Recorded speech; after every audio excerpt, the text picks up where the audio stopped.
interest of building all members' business skills, a different member each week is charged with presenting on a topic of their choosing for a 3-minute business growth section. Who has something cool that they want to share with the group? Some business tip or a book they're reading that they think is amazing? You know, for a moment, I thought it was going to be Bill. He's wandered off. I thought he was getting a book off the shelf, but I think he's gone to chat with someone. All right, who has something? Oh, yep, Caroline, you got your hand up. Okay, I'm off mute. This was just recommended on Monday. I just finished it right before this meeting. It's Your Second Life Begins When You Realize You Only Have One. By, oh boy, now I'm really going to sound like an American. Okay, here we go. Raphaelle Giordano. Okay, I'm going to spell it. I'll just put it in the chat. But there is an accompanying printed book as well as, this is the audio. This is what the cover looks like on the audio.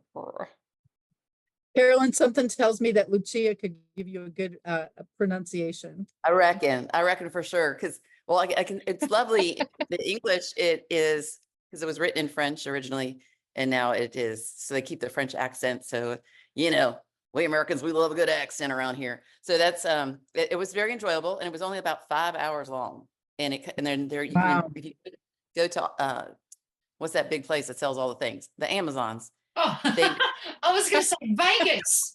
And Yes. I'll I'll put the link to that, because when I bought the Kindle version and the audio together, it was a little package deal. So I'll run over there and get the link.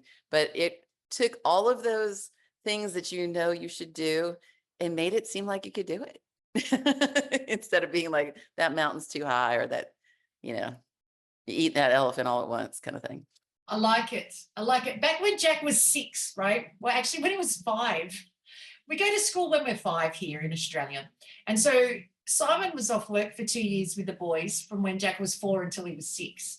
And so at 5, so after the first year, I thought he'd just go to primary school, like he'd go to school, right? But turned out Simon never talked to him about it, and I didn't think about it, but Simon was the parent at home. And then it comes about that he has to go to school, and Simon said, yeah. So I didn't really like school, so I'm thinking no for Jack. And I'm like, well, where's this going to go? He goes, I think we should look into homeschool. And my head said, what are you, crazy? But because I don't know the difference, right? But I've just gone, oh, well, you're at home, you can sort it out, right? At this time, I'd already done a diploma in life coaching where I've learned that failure equals feedback. So, hey, we've probably got time on our hands, right? Let's work out how this goes. And my head also said, there's no way he's going to be homeschooled.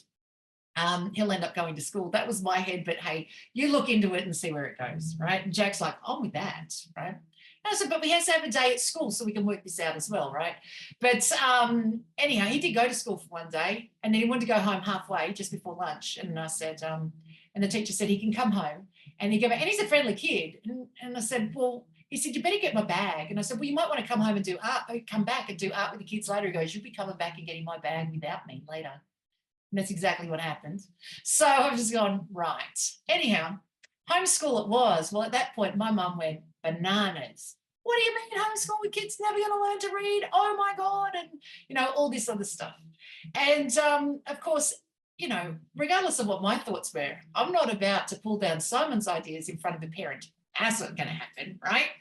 So I turned around and I said this. I said, so, Mum, let's call it an 18-year experiment and see how at the age of 18, and I'm not really a long-term person, but at the age of 18, if he can read or not. And she said, you're a cruel parent and it's a terrible way to look at things because he'll never learn to read. I'm not entirely sure of that, Mum. So anyhow, I asked Jack in front of my mum. I said, let me ask you a question, right? How long do you reckon you'll live to, Jack? And he said, 100. And I said, and how old are you now? And he says, 6. And I said, how many years you got left to live, Jack? He goes, 94. And I looked at him and I looked at my mum and I said, 94 years left to learn how to read. I'm pretty sure there's enough time in there. I reckon he'll learn to read somewhere in the next 94 years. And that's what you've just reminded me of, Caroline, is, you know, there's actually, how do you climb a mountain one step at a time? There's actually time, but you have to look at the time to make it happen. So the weirdo parents that pulled our kids out of regular school and took them home.